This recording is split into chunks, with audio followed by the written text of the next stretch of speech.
Hello, thank you for tuning in today. Today, we're going to talk about the cultural geography of Mexico, our neighbors to the south. So first, let's talk about the people of Mexico. Prior to Europeans arriving, there were huge numbers of indigenous people living in central Mexico and the Yucatan Peninsula, including the Maya people and the Aztecs or Mexica people.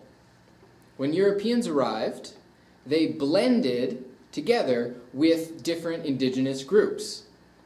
So a person today who is of mixed blood, meaning they're mixed Native Americans and Europeans together, this is called a mestizo.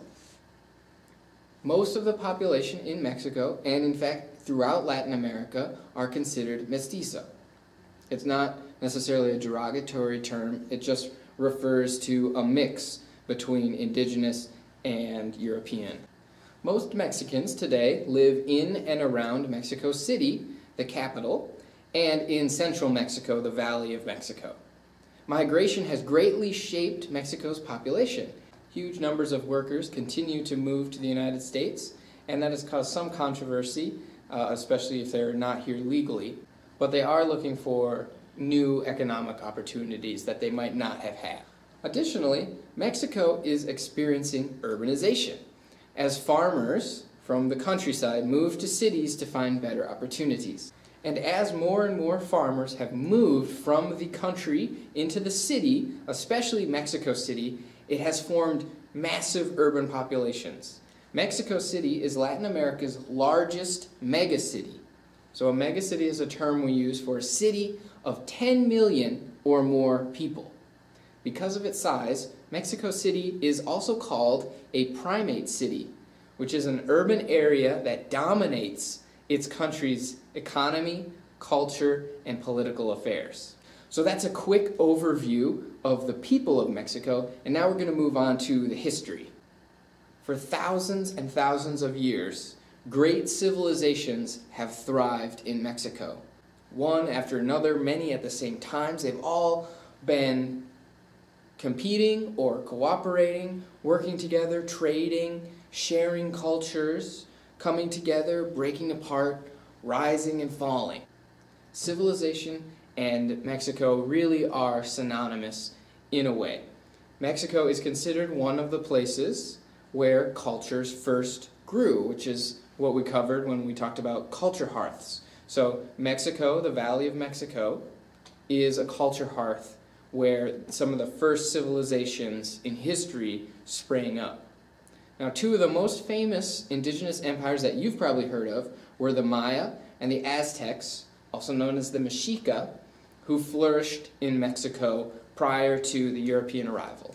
So the Maya were a group of city-states that developed around trade and agriculture. They were skilled scientists, astronomers, and mathematicians. In fact, they came up with the concept of zero centuries before Europeans. Their societies flourished, then declined. Unfortunately, people haven't definitively been able to prove what brought down the Maya. Some of the causes that have been speculated are overpopulation, environmental change, and more recently, excavations have shown that it might have been a class war or increases in human sacrifices that caused conflicts in their society. A lot of their cities experienced great warfare towards the end of the Maya period. Following the fall of the Maya, there were other civilizations that rose and fell, but it culminated with the Aztecs.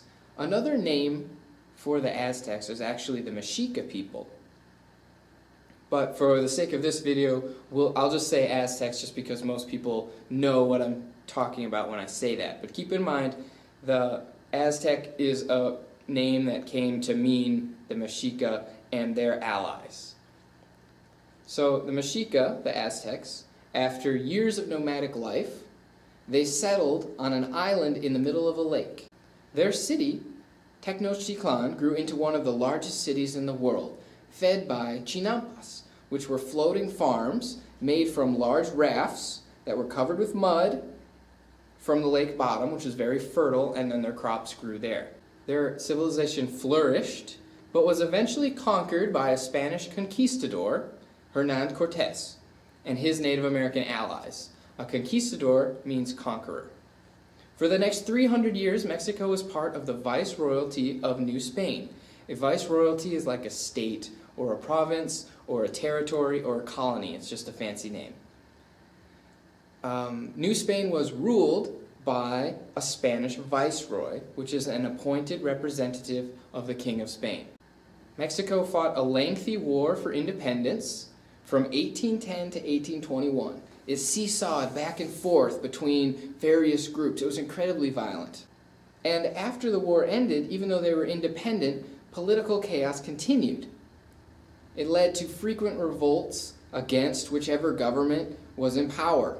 During this time, a new kind of leader emerged called a Caudillo, a political and military leader who could challenge the government for power. And they often seized power and ruled as a dictator. Now there would be people coming in, seizing power, and all of this was made even worse by the Mexican-American War, which took place during the 1840s, and the U.S. actually took half of Mexico's territory during that conflict. Following the war, the political chaos continued. In 1910, another armed struggle broke out, which became known as the Mexican Revolution, considered one of the most important moments in Mexican history and a huge time of social upheaval. Out of the chaos came a new constitution and a new government that was a democracy, but challenges to this democracy continued throughout the 20th century. Today, many Native American farmers and workers continue to pressure the government for full inclusion in politics. So that's an incredibly quick overview of the complicated history of Mexico. Now we're going to shift and just talk about some elements of Mexican culture. Spanish is by far the most spoken language in that country. 95% of the population speaks Spanish, but there are also more than 50 indigenous languages that are still present, so a lot of people are bilingual. Most Mexicans are Roman Catholics, which, as you recall, is part of the Christian faith. Often their faith is mixed with indigenous beliefs. This blending of beliefs and practices is called syncretism. Education and educational opportunities vary in Mexico. Some places have excellent schools, especially in cities and suburbs, but many rural areas really struggle to get their children proper education. Healthcare is subsidized by the government, making it available to all citizens. However, the quality of care, depending on where you are, is often somewhat poor. You can have excellent healthcare and also really not so excellent healthcare, just depending on how much money is in that community. Mexico's art is shaped by indigenous cultures and traditions. Often murals, also known as wall paintings, and mosaics, which are pictures or designs made with colored stone or tile, are used to decorate large surfaces. Family life in Mexico often emphasizes extended families, which includes great-grandparents, grandparents, aunts, uncles, cousins, nephews, all this stuff. You have this huge family. It's not like a nuclear family, which is just the mom or dad and the children. It's the larger whole. In terms of popular sports, soccer, baseball, and bullfighting are extremely popular. So that finishes out Mexico. There's a really quick overview of a country that has unbelievable history and incredible culture. We went through it really quick, so if you found it interesting, I might encourage you to take a Mexican history course or a Mexican studies course or a Mexican culture class sometime in the future. All of those might be interesting for you. We went through it really fast, but I really appreciate you tuning in and watching it. Have a great day, everyone.